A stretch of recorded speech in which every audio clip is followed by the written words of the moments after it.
बातें कर रहे हैं मोशन के बारे में। मैकेनिक्स में हम बातें कर रहे हैं। मैकेनिक्स इज बेसिकली पूरी जो बातें हैं वो मैक्रोस्कोपिक ऑब्जेक्ट की मोशन के बारे में ही है। उस मोशन को अपने 3 भागों में डिवाइड किया था। One is translational motion, second अपने पास था रोटेशनल मोशन, और तीसरा वाला वेराइटी था combined translational and rotational motion. तो हमने जो पहला वेराइटी था translational motion without knowing the cause, वो हमने काइनेमेटिक्स में पढ़ लिया। फिर अब हमने उस मोशन के बारे में और डेप्थ में पढ़ने के लिए उसके कारणों को, वो उस पर एक्सेलरेशन आती है तो क्यों आती है, कौन सा फोर्स उसके लिए जिम्मेदार होता है, फिर अपन पहुंच गए थे न्यूटन साहब के पास, यानी कि उनका चैप्टर था न्यूटन लॉज ऑफ मोशन। वहां पे अपने 3 बेहतरीन लॉ जो है मतलब न्यूटन साहब के first, second and third law हमने पढ़ा, और उसके एप्लीकेशन, खूब सारे सवाल, खूब सारे नए फोर्सेस से हमारी मुलाकात हुई। हमारी मुलाकात हुई नॉर्मल रिएक्शन से, हमारी मुलाकात हुई टेंशन से, हमारी मुलाकात हुई स्प्रिंग फोर्सेस से। अच्छा, बहुत सारी बातें हमने वहां पे की। अच्छा भाई साहब, बहुत बढ़िया, बहुत ही खूबसूरत। अब अपन धीरे धीरे थोड़ा सा आगे बढ़ते हैं। हमने बातें की एक छोटी सी बात से अपने आज के कार्यक्रम को, आज की पिटारा को, आज की खेला को शुरू करते हैं। मान लो कि ये एक इंक्लाइन प्लेन है, मान लो कि ये इंक्लाइन प्लेन है। पीछे वाले चैप्टर से ही बातें शुरू करते हैं कि ये एंगल मान लीजिए क्या है, थीटा है, और यहाँ पे एक ब्लॉक रखा हुआ है। यहाँ पे क्या रखा हुआ है, एक ब्लॉक रखा हुआ है जिसका मास क्या है, m है। आप तुरंत बोल देंगे भाई साहब की नीचे की तरफ mg लग रहा है, ओहो इधर की तरफ नॉर्मल लग रहा है। बाकी आप बोलो तो कंपोनेंट भी ले लें। मैंने कहा ले लो, ये एंगल थीटा होगा, ये 90 माइनस थीटा, तो ये वाला थीटा, ये वाला कंपोनेंट आपके लिए पास आ जाएगा mg cos थीटा, और ये वाला कंपोनेंट आ जाएगा आपके पास mg sin थीटा। क्या आ जाएगा, mg sin थीटा। मैंने कहा अगर आप ध्यान से देखें तो ये दोनों आपस में बराबर हो जाएंगे, नॉर्मल mg cos थीटा के बराबर हो जाएगा, नेट फोर्स आपके पास आएगा mg sin थीटा। तो ऐसे इंक्लाइन प्लेन पे, ये इंक्लाइन प्लेन है, ये एंगल हो गया आपके पास थीटा, और यहाँ पे ये जो ब्लॉक रखा हुआ है इस पे नेट फोर्स है इधर की तरफ mg sin थीटा। क्या है, mg sin थीटा। अब अगर आप इसका मास m है, एक्सेलरेशन की बात करेंगे तो आ जाएगी g sin थीटा। हमने उसको वहां पे रख दिया मतलब जस्ट रिलीज कर दिया, एक्सेलरेशन आ जाएगी g sin थीटा, और वो थोड़ी देर में चलने लग जाएगा अगर कुछ और नहीं होगा। मैंने कहा आओ थोड़ा सा प्रैक्टिकली बातें करते हैं। एक इंक्लाइन प्लेन ले लेते हैं। एक इंक्लाइन प्लेन हमारे पास है, ऐसा ही इंक्लाइन प्लेन मान लीजिए यहाँ पे रख दिया है, और उसके ऊपर एक ब्लॉक रख दिया है जिसका मास m है, इसी इंक्लाइन प्लेन थीटा पे। अच्छा भाई साहब, बहुत बढ़िया। थोड़ा सा इंक्लाइन प्लेन ढंग का कर देते हैं, उसमें बुक डाल देते हैं। मान लीजिए कि ये थीटा एंगल पे हमने इनको ऐसे रख दिया है, ये इंक्लाइन प्लेन है, और ये हॉरिजॉन्टल से जो एंगल बन रहा है वो क्या है, थीटा है। अच्छा, बहुत बढ़िया भाई साहब, बहुत ही शानदार। ओ हो, ये एंगल ऐसा है। अब अगर आप ध्यान से देखिए, मान लो कि ये हॉरिजॉन्टल से ये एंगल जो है थीटा था, ये एंगल अगर थीटा था तो इस वाले ब्लॉक पे अलोंग दिस इंक्लाइन फोर्स आ रहा है आपके पास mg sin थीटा। एक्सेलरेशन होनी चाहिए थी g sin थीटा, यानी मैंने जैसे ही इसको रखा, इसको कटना स्टार्ट होना, मतलब इधर भागना स्टार्ट कर देना चाहिए था, क्योंकि इनिशियल स्पीड 0 है, एक्सेलरेशन थी g sin थीटा। फिर इसको चलते हुए नीचे आना चाहिए। तो क्या इसका नीचे आने का मन नहीं है? मैंने कहा मन तो है भाई साहब, क्योंकि mg का एक कंपोनेंट इधर की तरफ आ रहा है mg sin थीटा। मन तो है, लेकिन ये आ नहीं पा रहा है।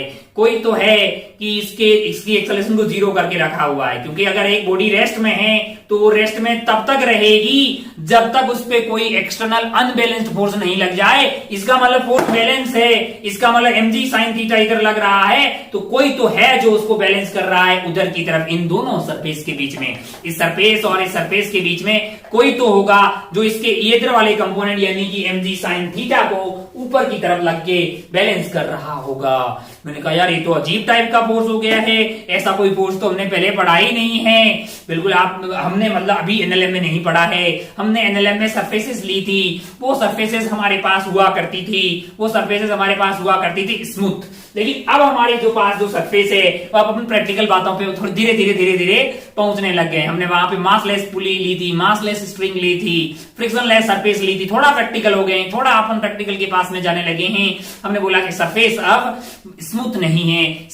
इसका मतलब क्या है कि भाई साहब दोनों के बीच में क्या होगा, मतलब दोनों की सरफेस अगर आप ध्यान से देखेंगे, दोनों की सरफेस जो है इस तरह से रहेगी। अगर इस तरह से ऐसी सरफेस रहेगी तो दोनों का आपस में मूवमेंट होगा, मूवमेंट का अपोज करेंगे, और मूवमेंट का अपोज करने के कारण एक फोर्स मार्केट में आ जाता है जिसका फोर्स का नाम होगा फ्रिक्शन। उस फोर्स का क्या नाम होगा, फ्रिक्शन। अच्छा, तो अब हमारा जो नया चैप्टर है बेसिकली वो क्या है, वो है हमारे पास फोर्स ऑफ फ्रिक्शन के बारे में। पूरे चैप्टर में अपन बेसिकली फ्रिक्शन के बारे में ही बातें करने वाले। एक छोटा सा आइडिया आपको लगा कि अरे यार इस ब्लॉक को इधर की तरफ जाना चाहिए था, लेकिन कोई तो है इन दोनों सरफेस पे जो इसको रोक के रख रहा है, और वो कोई न तो वो टेंशन है ना कोई मैंने बाहर से फोर्स लगाया है, वो इन दोनों कॉन्टेक्ट सरफेस के बीच की अंडरस्टैंडिंग है। इन दोनों कॉन्टेक्ट सरफेस के बीच की अंडरस्टैंडिंग है। ये लोग चाहते हैं कि इनका साथ बरकरार रहे, ये दोनों साथ साथ रहे, है कि नहीं यार।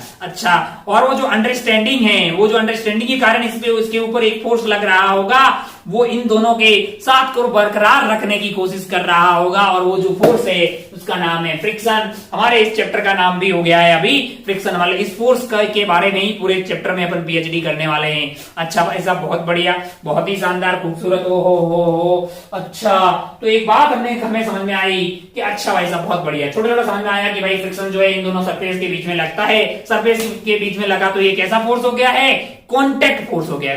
फ्रिक्शन कैसा फोर्स हो गया है, कॉन्टेक्ट फोर्स हो गया। एक बात तो समझ में आ गई कि दो सरफेस अगर कॉन्टेक्ट में होगी तभी लग सकता है, दूर दूर रखेगी तो फ्रिक्शन ऐसे वाईफाई से हेलो बाय की तरह लगने वाला नहीं है। सरफेस को क्या होना चाहिए, कॉन्टेक्ट पे होना चाहिए। मैंने कहा अच्छा भाई साहब बहुत बढ़िया, बहुत ही शानदार। हो अब मान लीजिए कि मैंने सरफेस को ऐसे रखा और मैं इस वाले ब्लॉक को इधर खींच रहा हूं, मुझे खींचने में दर्द हो रहा है, मुझे खींचने में दर्द हो रहा है। या फिर अगर मैं थोड़ा सा कम फोर्स लगाऊं, मैंने मान लो कि बहुत कम फोर्स लगा, ये मूव ही नहीं कर रहा है, ये मूव ही नहीं कर रहा है, ये मूव नहीं कर रहा है। अगर ये मूव नहीं कर रहा है तो कोई तो है ना जो मेरे इस फोर्स को, मैंने मान लो कि इधर की तरफ फोर्स लगाया 1 न्यूटन, लेकिन ये मूव नहीं कर रहा है, इसका मतलब कोई तो होगा जो यहाँ पे इसको रोक के रख रहा है। या फिर मैंने इसको ऐसे चलाया, मुझे चलाने में दिक्कत हो रही है, मुझे चलाने में दिक्कत हो रही है। क्यों? क्योंकि अगर ध्यान से देखें तो हम पाएंगे कि इसके ऊपर इधर की तरफ एक फोर्स लग रहा होगा, क्योंकि ऊपर वाली सरफेस जो है नीचे वाली सरफेस के रेस्पेक्ट में आगे जाने की कोशिश कर रही होगी, जो कि इसको पसंद नहीं होगा। अच्छा, ओहो हो, तो अच्छा मतलब यहाँ पे अभी कोई फ्रिक्शन है क्या? मतलब ये वाला ब्लॉक को फिर मैं ऐसे रख देता हूँ। मास्टर ने बोला था कि फ्रिक्शन तो कॉन्टेक्ट सरफेस के बीच में लगता है, अभी यहाँ पे कॉन्टेक्ट सरफेस है, बिल्कुल एकदम हॉरिजॉन्टल रख दिया है हमने इस ब्लॉक को। क्या कोई फ्रिक्शन इस वाले ब्लॉक पे लग रहा होगा? क्यों लगेगा भाई, क्यों लगेगा? ये दोनों सरफेस क्या चाहती है, साथ बरकरार रहे। अबे साथ है ना, कोई तोड़ने की कोशिश तो नहीं कर रहा है। मैंने कहा नहीं, हाँ कोई नहीं कर रहा, लेकिन जैसे ही आप इसको थीटा इंक्लाइन कर रहे हो कोई तोड़ने की कोशिश कर रहा है। मैंने कहा हाँ, कौन? मैंने कहा mg sin थीटा वाला कंपोनेंट इसको बोल रहा है बेटा चल लो उधर की तरफ, जो कि इस सरफेस को नीचे वाली बुक को पसंद नहीं आया। उसने बोला ऐसा नहीं भाई साहब, आप साथ छोड़ के जा रहे हो, आप इधर जा रहे हो तो हम तुम पे उधर फोर्स लगाएंगे ताकि तुम हमारे साथ रहो। मैंने कहा ओ अगर सरफेस कॉन्टेक्ट में होगी तो फ्रिक्शन होगा, इसकी कोई गारंटी नहीं है। तो मैंने कहा फिर फ्रिक्शन कब लगेगा? मैंने कहा एक बात तो समझ में आई कि यार जैसे ही मैंने इसको ऐसे किया, इसके अंदर एक रिलेटिव मोशन की टेंडेंसी आ गई है। एक मिनट, क्या बोला? रिलेटिव मोशन हो नहीं रहा है, एक टेंडेंसी आ गई है कि अगर ये वाली सरफेस स्मूथ होती, एकदम चकाचक, एकदम मैंने यहाँ पे पाउडर लगा के रखा होता तो ये बहुत कम एंगल पे ही ये इधर कट लिया होता। ये थोड़ा सा मैं इस बुक को ऐसे करता, ये वाला ब्लॉक इधर की तरफ भागने लग जाता अगर मैं यहाँ पे पाउडर वगैरह लगा के एकदम स्मूथ करके रखता। तो आपको समझ में आया कि भाई साहब फ्रिक्शन कॉन्टेक्ट सरफेस होगी तो कोई गारंटी नहीं है कि फ्रिक्शन होगा। मैंने कहा फिर कब गारंटी है? मैंने कहा अगर ये कॉन्टेक्ट सरफेस के ऊपर किसी ये वाले ब्लॉक देखो, इसकी टेंडेंसी है उधर मूव करने की, इसकी उधर मूव करने की क्या है, टेंडेंसी है, यानी रिलेटिव स्लाइडिंग की टेंडेंसी है, इसकी टेंडेंसी है। अगर ये सरफेस स्मूथ होती तो ये भाग गया होता उधर, लेकिन ये सरफेस स्मूथ नहीं है इसीलिए वो अटका हुआ है। अच्छा भाई साहब बहुत बढ़िया, बहुत शानदार। ओहो, एक बात समझ में आ गई, कॉन्टेक्ट सरफेस होगी तो कोई गारंटी नहीं है फ्रिक्शन होगा, लेकिन अगर रिलेटिव टेंडेंसी हुई, इसका इसके रिस्पेक्ट में मूव करने की रिलेटिव टेंडेंसी हुई तो फ्रिक्शन पक्का मार्केट में आएगा। कि बोला नहीं, जब तक ये था कि मैं तुम्हारे साथ हूं तो इसने बोला कोई दिक्कत नहीं है, इसने बोला अपना मन है, अपना मन उधर जाने के लिए हमको मजबूर किया जा रहा है, तो फ्रिक्शन ने एक अपोज किया कि नहीं, हम इस बात का अपोज करते हैं, अपने दोनों को साथ साथ में रहना चाहिए, है ना भाई साहब। ओहो, मैंने कहा बहुत बढ़िया, मैंने एंगल को और बढ़ा दिया, मैंने खूब सारा एंगल बढ़ाया, मैंने यहाँ पे रख दिया, ये भाग के आ रहा है। क्या फ्रिक्शन अब इस पे नहीं लग रहा है? अब भी तो फ्रिक्शन लग रहा होगा ना यार। अब फ्रिक्शन क्या कर रहा है, साथ बरकरार को, अब आप सोच के देखिए, जैसे जैसे मैं इसके एंगल को बढ़ा रहा हूं, टिक टिक टिक टिक टिक टिक,